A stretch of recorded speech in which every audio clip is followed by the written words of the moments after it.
गडचिरोली जिल्ह्यात उद्योगाच्या नावाखाली शेतकऱ्यांच्या सुपीक जमिनी बळकावण्याचे षडयंत्र सुरू असून शेतकऱ्यांच्या संमतीशिवाय 1 इंचही जमीन अधिग्रहित करू देणार नाही असा इशारा काँग्रेस विधिमंडळ पक्षनेते विजय वडेट्टीवार यांनी दिला आहे।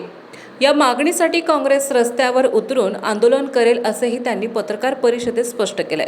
चामोर्शी तालुक्यातील 14 गावांमधील सुपीक जमीन अधिग्रहित केली जात आहे। आगामी काळात आणखी 33 गावे ओसाड होण्याची भीती वडेट्टीवार यांनी व्यक्त केली आहे। या जमीन खरेदी प्रक्रियेत सत्ताधारी भाजप नेत्यांची भागीदारी असल्याचा गंभीर आरोप त्यांनी केलाय। तसेच MIDC साठी शेतकऱ्यांना मिळणारा 5 ते 8.5 लाख रुपये प्रति एकर मोबदला अत्यंत कमी असल्याचंही त्यांनी नमूद केलंय। आमचा उद्योगांना विरोध नाही, परंतु सुपीक जमिनीऐवजी पडीक जमिनीवर उद्योग उभारावेत अशी भूमिका त्यांनी मांडली।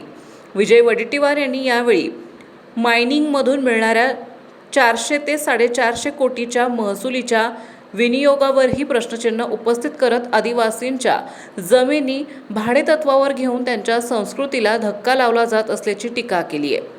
Bureau news 7 Marathi, Gadchiroli.